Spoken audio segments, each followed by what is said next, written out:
Welcome to this panel discussion, and it's an honor to be here to discuss about the details of how digitalization can support the cybersecurity and what sort of measures we can take in different sectors.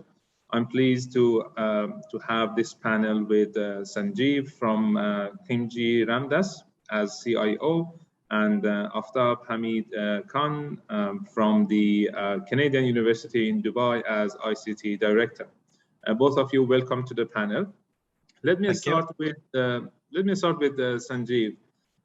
So obviously there are lots of discussion going around as we increase the application of digitalizations and AI and machine learning and all these digitalization tool sets.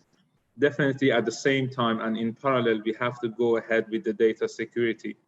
How do you see the relationship between this digitized or digitalized world and the data security?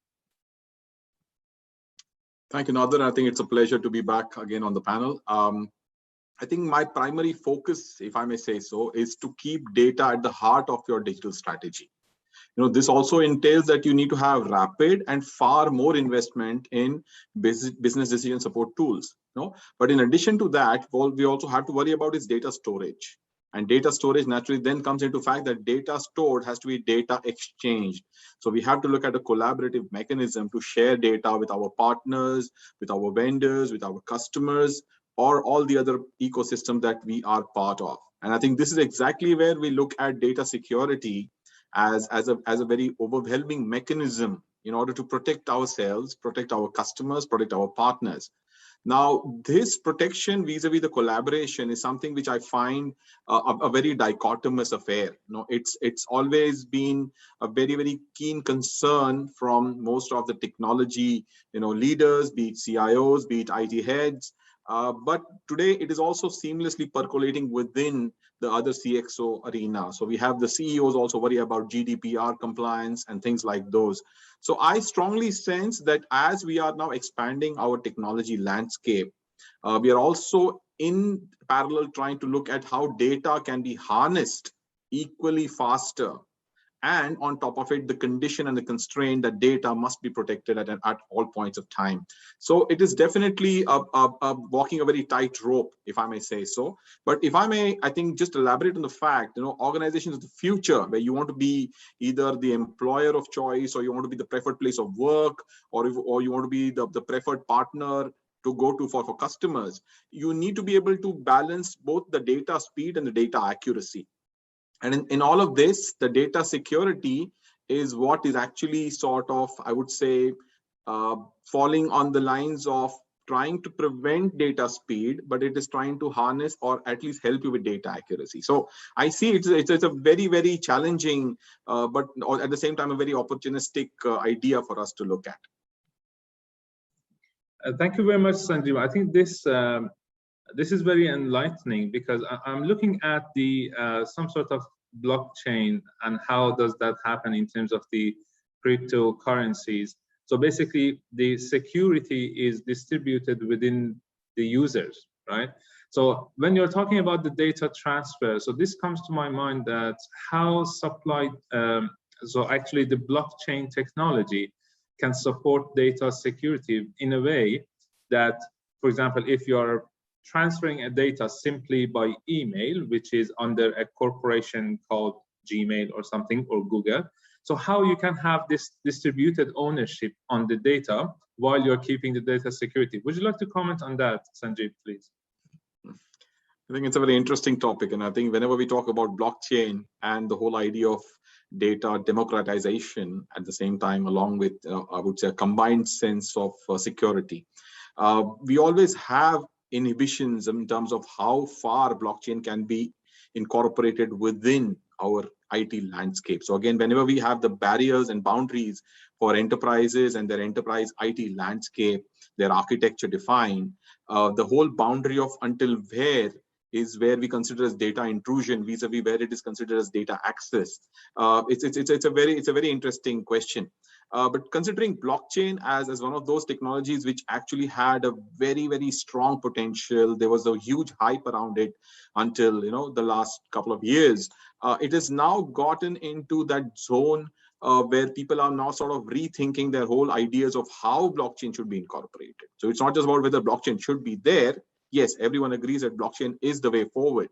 But the whole idea is, how do we now sort of visualize the blockchain in an integral manner where not every organization in the world is willing to partner or share or exchange data with you as openly as what you would want to. I mean, a classic example, which I always give, is in terms of having a supply chain, a global supply chain, where we have somebody buying shoes from Nike on Amazon, and how those shoes are exactly delivered to you. The information exchange will have to happen across multiple stakeholders. You have the shipping lines, you have, at many cases, you might have airlines who might be involved, you'll have trucking companies, you'll have last mile delivery vendors, somebody who's providing the last mile on maybe a scooter or a motorbike. Now, for all of these agencies, all of these stakeholders to share data seamlessly so that the end customer benefits, there's always a challenge. Should I allow them access to my systems? What kind of information will they capture? How will they use it? And in today's world, when we talk of data monetization very strongly, we know that data means money. And where are we trying to draw the lines in terms of blockchain becoming, I would say, a versatile third-party betting agency to allow data to be shared or not, again, remains a big question about trust, if I may say so. Yeah, very good. Very interesting example. Actually, so this is very important these days, especially when it comes to education. Here at Muscat University, we try to make sure to bring elements of the fourth industrial revolution through data science to different majors, because you are talking about the whole supply chain from the producer all the way to the consumers. So we definitely need the awareness of the data, the ability and the data handling, as well as the data engineering type of thing, and how we can get a lot of insight. Thank you very much, Sanjeev. And I'd like to get some insights from Aftab here. So when we talk about the AI and the digitalization, so the point is that the data security or cyber security itself as a technology can be incorporated with data. So they talk about the prospective security type of thing. So how do you see the merge of the data science with the digitalization, with the cyber security? That's a nice question, Nader, and greetings to everyone. See, every sector and every matured organization would have its own cybersecurity strategy in place, all right? And education sector is no different. It has its own roadmap for the security. The leadership would have planned it. What COVID has done, the pandemic has highlighted the need of cybersecurity for an education sector. Education sector had its own set of challenges: lack of resources, lack of funds, scarcity of skill set, the lack of resources. But when pandemic has hit the world, education sector moved into an online blended learning overnight. This shift has exposed the surface attack, the possibility of a surface attack on an education sector. And the leadership, the education leadership has to understand the significance, the importance of what is at risk now. The banking sectors, the financial institutions were paid the highest amount of security when it comes to the planning and what is being done by the leadership. Education sector was at the back end. It was not much paid attention. The only the positive line that I see out of of the pandemic, I would say, is the leadership, this ICT leadership had an easy way to get the budgetary approvals from the executive management in terms of cybersecurity, because when the education sector went into hyper and blended learning. Now, if you look at what is at risk for an education sector, any banking or a financial institutions, when it is compromised, it's the financial risk as loss. Okay, as Sanjeev rightly said, the data needs to be protected. That's where the IP of a education institution is as well. The academic records, the intellectual property, that needs to be protected. And with the limited resources and the challenges the education sector had, Before the pandemic, it did exist, but with post-pandemic, the surface attack has winded up. The attackers have become more sophisticated, the attackers have become more challenging, and they come out with new ways to challenge the leadership, because they know that the academic records, the intellectual property of an institution, is something that they can lay their hands on for a higher returns, for a much more feasible returns. The repercussions of a financial compromise of a bank or an institution can be covered partially by an insurance and all. But a compromise of an academic institution, the repercussions are visible much more beyond the attack surface time. So the data needs to be protected, the intellectual property needs to be protected, because any academic institution is driven by the reputation of its. The parents or the faculty, the academic community, they come to an institution based on the reputation it has. When we as parents, when we decide to choose the academic the academic institution for our children, we look at the reputation of what that organization is. If that is something that's dubious, then we move away from it. And if it is a reputed organization, you would like to go into that direction. So that is where the intellectual property, the academic name of the institution needs to be protected. Okay, so compromise of a academic institution, the repercussions are visible much more beyond it. That is why if there's one thing that needs to be seriously protected as a cybersecurity, that needs to be looked deeply by the leadership of the executive management and the IT leadership, is the protection of the intellectual property. And with the current times, the overnight shift of an education sector, say from the conventional on-campus learning to a blended hybrid learning, the surface has been widened up. There's much more, because overnight hundreds of devices have come into our remote devices without going through the process of being properly checked, qualified to be seen as a qualified device, to go whether as a remote device or not. Overnight they were shifted, different kind of technology, different kind of devices were getting connected, which has opened up the different kind of vulnerabilities of these devices and this technology. So if there's one thing that needs to be protected for a cybersecurity, from a cybersecurity perspective of an educational institution, I would say the academic records, the intellectual property. Thank you very much, Aftab. I think you touched the point, which is very important, because not only these days we are discussing about industry 4.0, we are talking about education 4.0, right?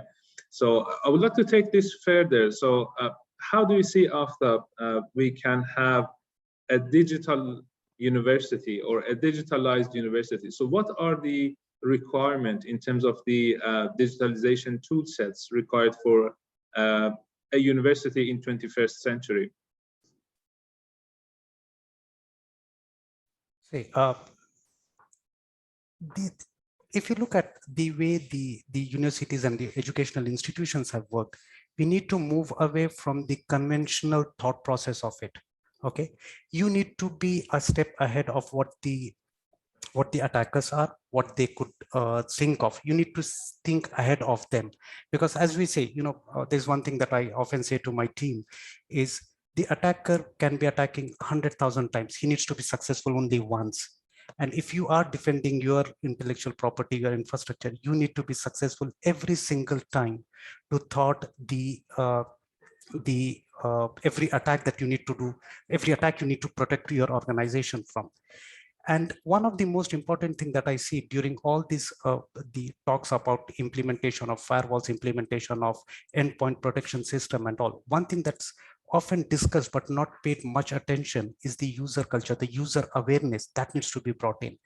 How often do we see that any security related incident that happens, whether into an educational institution or in an organization, the start point is one of an innocent user who acted as a gateway to that attack. So that is where you need to bring the user awareness is a very important factor. You bring in all this technology, you talk about the implementation of enterprise solutions, enterprise firewalls, the endpoint protection systems and all. Equal process, equal importance needs to be for the user awareness. This is one of the things that you need to be brought in. You have your own set of processes that you need to implement. User awareness is a part of it as well. Very good, excellent. Thank you very much. Back to you, Sanjeev. So the point is that we are digitalizing the enterprise, and for that there is a big need for cyber security, data security, etc.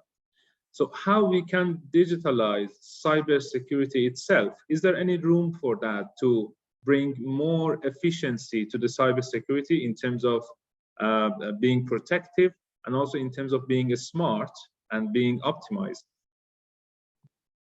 Now that's a $1 million question. I think we're all trying to look at the wider perspective here. And the wider perspective is that we are looking at a very enhanced customer experience on the other hand, and then we're looking at simplified employee experience. And in between, then the big question that remains is data governance, and on data governance, data management, and then data security, and how the security measures have to be incorporated. I would say we need to look at a couple of measures. We need to start looking at, number one, what kind of hacker personas we're looking at, because security concerns and threats and attacks obviously have been on the rise in Oman. The 2020 numbers in Oman have been quite stark. 2021 has not even started on a good note either. So we realize that these attacks have been happening more and more brazenly. So having said that, data security as well as the kind of tools that are available for people to use, along with the right kind of governance processes, these two have to amalgamate together to give you the right kind of a security solution. Now, having discussed the usual elements around having firewalls and SEPs and whatnot, we have to still look at what kind of a possible attack that we can look at. So like you're mentioning about prescriptive security. The prescriptive security, again, where we can use tools from either AI or similar ideas to incorporate threats and incidents which we can envisage before. We can look at incident management, security and threat assessment, as well as protection in real time. This is again something which is a judgment call. We have to see as to whether we are trying to keep our doors completely closed, and completely bar them off, or we're trying to leave a small room for data to be exchanged in a much more speedier fashion as required by our customers, partners, and vendors as may be. So it's again a choice of what tools we apply. Now, on top of that, again, cyber security wise, we have various strategies that we try to go through. We can go with a red team, blue team approach. We're trying to look at an offensive strategy, trying to check out what are the loopholes that exist within our landscape and how do we try to bridge them. On the other hand, we can also have a mix. So again, many organizations in the world have been following, I would say, a more defensive strategy as far as cybersecurity is concerned, where they have been looking at only protecting themselves as far as possible. But again, that only leaves your vision to whatever you see in front of your eyes. But whatever loopholes that might exist, as Aftab rightly pointed out, in some of the end user programs, in some of the end user interfaces, as well as devices, those elements have to be necessarily checked. And this is where you need to deploy at times the services of some consultancies and some expertise from digital security firms who can actually come perform an assessment and then give you the right roadmap on what are the steps you need to follow, what phases you need to take them in, as well as see how they map up with your organizational maturity, with your user maturity, as well as your digital strategy that you're trying to incorporate. Well, excellent.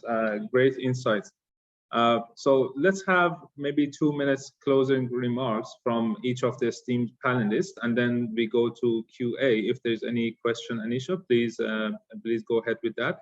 Aftab, can you please have 2 minutes of closing remarks? What do you see in general in terms of how data security is supported, is needed, and is protected by the digitalization? All right, so while we are waiting for Aftab, let's have the closing remarks from Sanjeev, especially in terms of the enterprise perspective. Please go ahead. Thank you so much, Nader. I think we have a few takeaways that we need to keep in our minds while we're trying to look at the near future as far as digital security is concerned. We do see a huge security impact in the coming years. again, more from the advent of work from home, work offsite, or a hybrid working environment. And this has again been fueled by pandemic and the related factors, where we have a huge surge in the number of customers or a huge surge in the number of digital channels or data exchange patterns that we are exchanging with our vendors and customers and partners. I think we can see more and more attacks happening from the home computers and networks that we are going to be incorporating, whether we are considering either a customer interface or whether we have an employee remote interface. So which means that the bad actors, whether they are in home offices or whether they're in criminal hubs, they're going to be taking advantage of the unpatched systems and the architectural weaknesses. Yeah. On top of it, our big, I would say, a big drive for rush to cloud, for everything that we have is going to add more and more security loopholes. It's going to add a lot more challenges, misconfigurations, as well as outages. On top of it, we always worry about privacy, which obviously is not really a clean and green sheet yet, because we may have issues around user configurations and new laws. Self-regulations may not always work out, and regulatory patterns may have to be enforced at times. And in all of this, there is a lot of confusion in terms of what is and what is not allowed. More critically, if I may say so, I think identity and multi-factor authentication, these kind of mechanisms are definitely going to be taking center stage. Today, passwords are there, but passwords are slowly going to wilt away over the coming years, and we have to find other ways of how people can be authenticated to allow an interface with us. Secondly, I think the other element is about the advanced persistent threats. The APT kind of attacks, which have been widely used across most of the hacking, communities, criminal networks, if I might call so, the dark web is actually allowing them to buy access to more and more sensitive corporate networks. So again, all of this data again is now up for sale. It just depends on how far we are trying to sort of go to either prevent it, or in case there is an attack and an imminent event that happens, how do we try to correct as far as possible? All in all, I think digital transformation, we are going to have a significant amount of security challenge going forward. Many plans may implode because of security concerns. So we have to keep that on the back of our mind whenever we are designing new solutions or new interfaces and new channels that IT then tries to incorporate it to support the business. Excellent, wonderful. Thank you very much, Sanjeev. I'm not sure if Aftab, are you back or it's not working? All right. Okay, thank you very much, everyone. Anisha, is there any question? We can take maybe one or two questions if there is any. Nader, unfortunately, we haven't received any questions so far, but and it's really unfortunate that we cannot hear Aftab, though I think is trying really hard, but there's some technical issue at his end. We cannot hear him. So I'm going to take this opportunity to thank all of you for taking the time to come here today and share your thoughts on this very important issue of cybersecurity. And of course, this is something that will keep everybody occupied for quite some time to come. Thank you so much for joining us.